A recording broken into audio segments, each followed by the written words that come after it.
second run out in the S Lab Ultra Glide today. Got some moisture finally in the valley.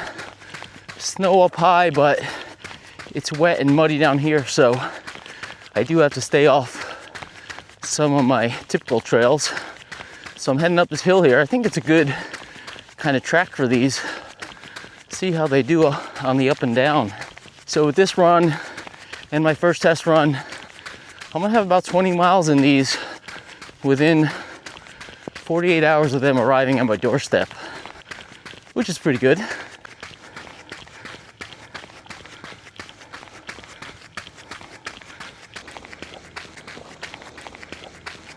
Ski day tomorrow up there. So this is gonna be another quick take video. I'll be at around 15 to 20 miles while I'm shooting some of these takes here. These shoes were just released yesterday. I saw them on Salomon's website. Actually saw they had a countdown to them, so maybe there's good amount of anticipation for these. They're listed at $250, so that's something to chew on if you're thinking about looking at these shoes.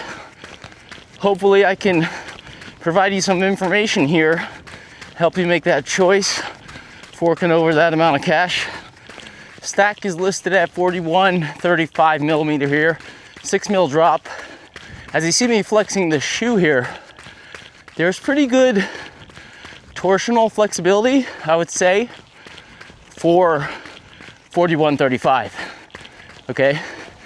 Not gonna get as much flex as, say, Vective Sky 2, for example, a lighter, thinner shoe that I just tested. But at that height, it twists pretty good. You also notice flex is pretty forward up at the toes. I'm climbing this road right now, and I can definitely feel that. Way forward at the toes.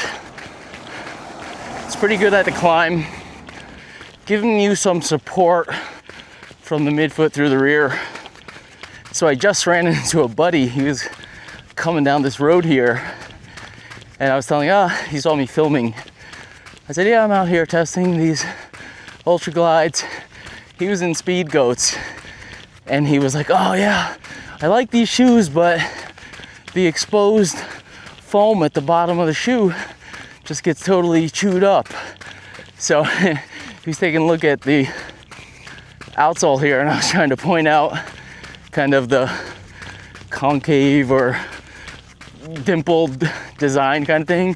And he's like, oh man, I love that it's full rubber there. That's gonna be much better. So yeah, that's cool. Full coverage rubber. I'm still sussing out how I feel about this kind of unique dimple design. But yeah, you've got full coverage rubber, if anything. So I'm gonna hang left here. Not really a trail, it's kind of a gravel road. I did my ABC testing here, so it'll be nice to kind of bomb down that in these. So early thoughts on the ride here. Heading down this gravelly road, kind of decent clip. I'd say around 6:30, 7 minutes per mile. It's a downhill, okay? So I can still talk at that pace. But the ride feels really smooth.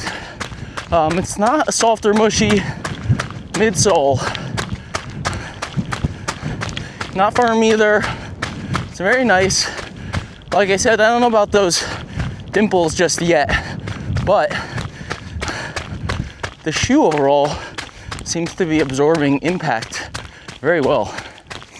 I don't notice any kind of impact pressure at the balls of my feet. Maybe that's attributable to the design.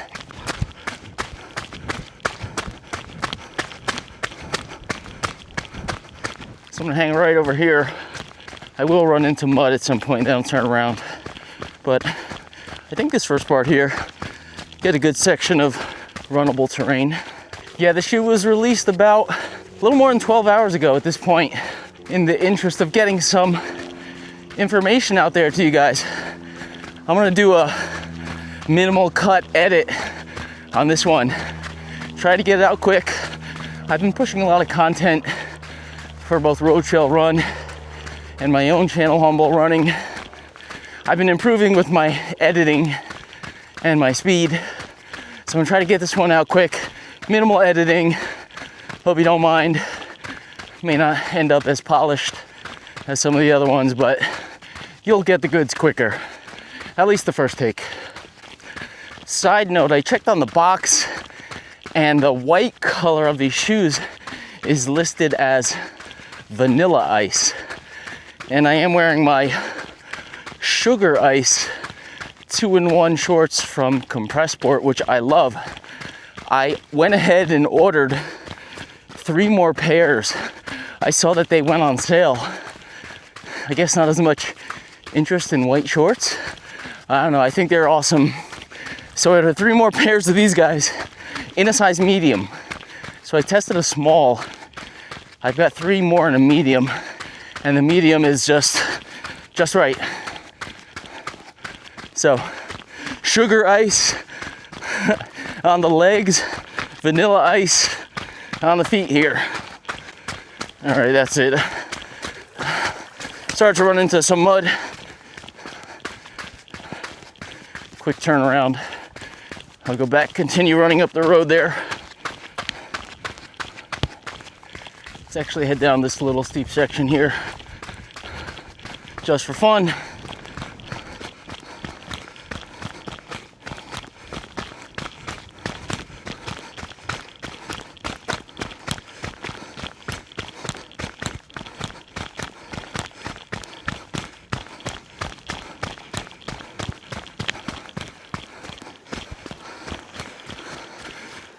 Nope. Turn around here.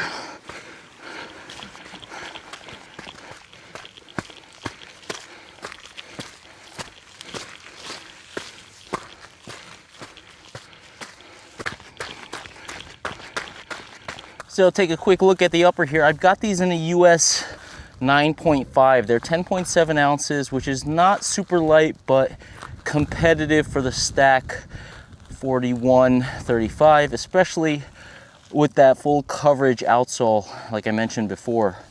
The fit is not as wide as the S-Lab Genesis. It's definitely narrower over here. There's less volume in the toe box, less volume overall here. I've got both shoes in a 9.5, and these do feel snugger. I notice a little extra room in this heel area here. Right about here, it feels like a little of extra volume, at least for me. It could be the case, this tab is kind of high. For some reason, they've got this coming up. You could see a little creasing here where my Achilles is. The material is that kind of S-Lab felt that's been on some of the other S-Lab shoes, so it's very soft. I don't get any blistering or anything on my heel or Achilles from this material. It's just, I don't know why it's a little high. It seems like they could have cut it off about here and maybe been a little better fit. The heel lockdown is not as good as the S-Lab Genesis. I don't have any problems. I don't know if it would be as suited to that really technical terrain and going faster paces, racing at speed, as I like to do in that S-Lab Genesis shoe. It seems like this upper eyelet thing is a little bit low. I don't feel quite the real secure ankle lockdown that is amazing in the S-Lab Genesis. So it's a little bit different. I do like this quick lace garage. This is one of the better garage designs that they have. You pull through, tuck it in nice and easy. Try to think in a quick take anything else as far as the upper. I'm not sure how breathable it is. Feels thick. It's cold out here. It's hard to say until the temperatures warm up. I've got a thin sock on. I feel quite comfortable, not overly hot. I'm not sweating, not swampy in there, but I'm not sure how breathable they are going to be in hotter months. It's just taking a spin around here. My first run, when I first took them out of the box, they felt a lot more snug than they do now. I was kind of a little worried that maybe I should have got a 10. I think they're okay. My toe is right about here, so, you know, I don't know. If I was going really long distance, I would definitely want a 10, because these are still thin socks and I'm up here. So they definitely seem snugger than, for sure, the Genesis and maybe some of the other. So they definitely feel snugger, at least in comparison to the Genesis. But after the first run, even towards the end of that first run and today, they've broken in a little bit. I feel very comfortable in this 9.5 here. I don't think I'm gonna have an issue with sizing again if I were to consider them for a super ultra distance, 100K, 100 mile. I'd probably want a 10. But for any kind of training, long distance mileage in these, the 9.5 works for me, which is true to size. So that's everything I wanted to cover with this quick take here. I know those fears, dimples, whatever you want to call them, that's the main design element, but I need some more time in the shoes to really feel that out. Thought it'd still be good to give a quick take here. When I do the full written review on the RoadTrailRun website, I'll dig into everything in more detail. Thank you for watching. Bit of a postscript here. Do have to run back down this road that I ran up earlier. She was really great on the descents. Very nice, very stable. Absorbing impact. Feels good just turning over here. Not sure what pace I'm going. Let me check. I'm running 525 right now. 525 per mile. Feels pretty smooth. Not too bad.